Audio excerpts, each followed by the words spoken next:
What is going on YouTube? In today's video, we're talking about 100,000 miles on the Jeep SRT. I think I broke it.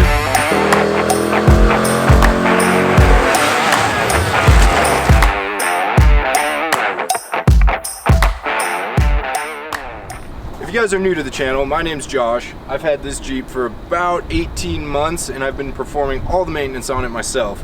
In today's video, I want to go over the tires, the brakes, the maintenance intervals, and some of the stuff that we have to look forward to at the 100,000 miles service.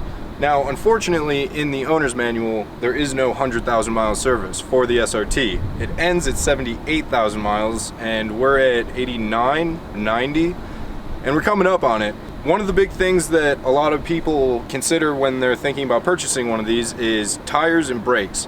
Now, I had to replace my tires probably 6 months ago. Instead of replacing them with the standard Pirelli Scorpions that come with it, I decided to go with the Toyo Proxy ST3s, which I was kind of hesitant about at first, but they're $180 a tire versus $500 a tire for the Pirelli Scorpions. Now, unfortunately, the tire size that comes on these Jeeps is a 295/45 ZR20. What that means is there's an extremely limited tire selection available. After about 6 months of driving, like I said, I was really hesitant about these tires to begin with. The tire tread looks like something that you'd get excited about in high school, putting performance tires. Overall, as far as an all-season tire goes, I am extremely satisfied with it. I have noticed a little bit of a mileage difference between the Pirellis and the Toyos. However, when you're talking $320 a tire, price difference, this is definitely a alternative option. The only thing you have to consider is it's not a run flat like the Pirelli Scorpion is, but run flats are notoriously noisy tires. These are actually pretty smooth. If you've been following my channel for the last year and a half or so, you know that I've already talked about the brake replacement on the Jeep SRT. Unfortunately, that was a really low airplane. We're right next to an airport. Unfortunately, the brakes for this thing are $1,200 for the front and $1,200 for the rear if you're going with the OEM Brembo brake pads and rotors. I went with the DBA T-slotted rotors. I think it was the 2000 or 3000 series. They're the one-piece rotors with the Street Performance brake pads, and I was able to get the fronts and rears for $1,200, effectively saving $1,200 on that service. And I did manage to do the tires and the brakes at the same time because I had a really bad warpage problem with the front brakes and actually the rears, which caused a regular tire wear. And I got all of my brake parts from Joe at Solis Racing Group, really hooked it up, fast shipping, the whole 9 yards, everything was in stock. That was the company, I think it was Demon Performance brake pads, and I went with the Street Performance pads. I was able to upgrade for half the price. I know some of you guys are probably thinking to yourself, but Josh, you've already made this video before. In the previous videos, I hadn't done these services yet, which is why I figured a follow-up video would be a good video to make. As far as under the hood goes, at the 100,000 mile service, you need to replace spark plugs. There's 2 per cylinder, so there's 16 of them, and they're $15 a piece. They also recommend replacing coil packs. I haven't priced those out yet. I'm assuming that they're probably gonna cost $50 to $100 a piece, depending, just based off of previous experience replacing them at Porsche. I know it's not the same, but a high performance coil pack is basically the same across the board. The other things that are going to need to be replaced is the coolant's going to need to be flushed, the front differential, the transmission fluid, and the transmission fluid is not something that I think I'm going to attempt to do myself, only because a lot of the times transmission services require special tools. I know that service is about $300 out the door at the dealership, and the filter is integrated into the transmission pan. That's an issue only because that jacks up the price of parts. Some transmissions just have a drain plug and a fill plug, and you remove the pan and change the filter, but because it's all integrated and it's a ZF 8-speed transmission, it all has to be replaced. And not only that, but that's one of those services where if you get the fluid level incorrect, it could cause major problems with shifting and transmission slippage, and you could cause way more damage than it's worth.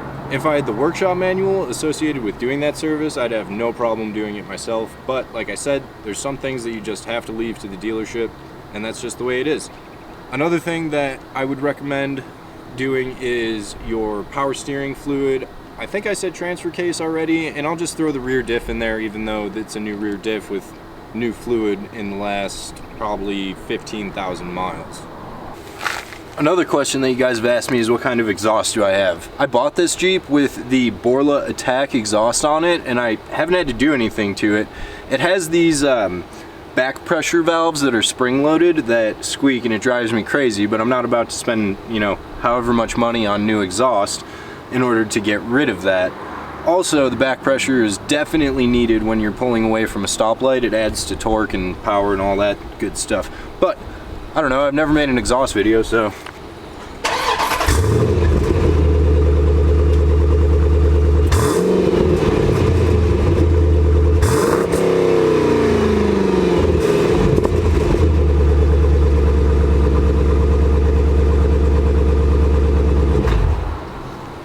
I have a pretty good external microphone on this camera, but it never does it justice.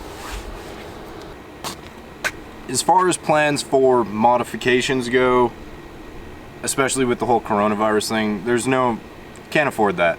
We're just gonna focus on paying the Jeep off. We're gonna see exactly how many miles we can put on it. I don't know, if I can get to 200, maybe, well, that'd be cool. But we're just gonna keep it on the road as long as possible. If I can afford to modify it, I will. Of course, I'd love to trade up and get a Trackhawk or a brand new or newer Jeep SRT, but that's just not in the finances right now. It's not a smart investment, especially considering this is getting more and more paid down the longer time goes on. All right, security kicked us out because apparently that is a private business park. But one teeny tiny little issue that I've had in the last 50,000 miles that I haven't caused. I am going to need a new door hinge for the driver's door. I've tried to lubricate it, but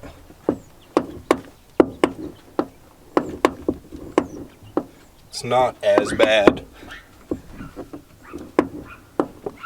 But you can hear, it's not as bad, but you can definitely hear that it's clicking and popping.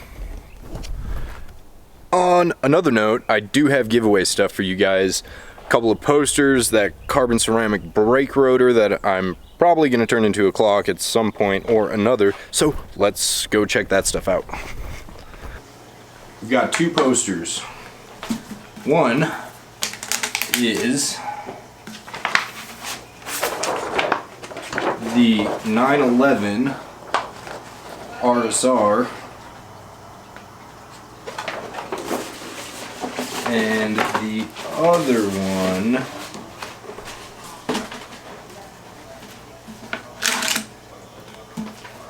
is a 911 GT3 Cup. If you want either of these posters, the information is in the About section of the channel. Just click on the email and shoot me an email and I'll get them out to you as soon as this quarantine stuff is over.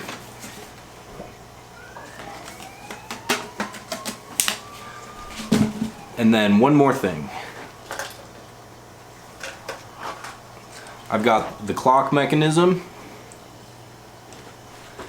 as well as the carbon ceramic brake rotor.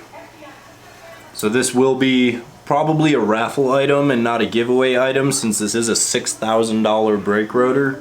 But look out for future videos on this. The posters are up for giveaway for free right now.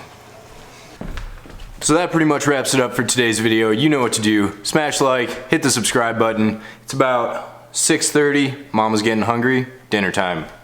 Burger night. Later.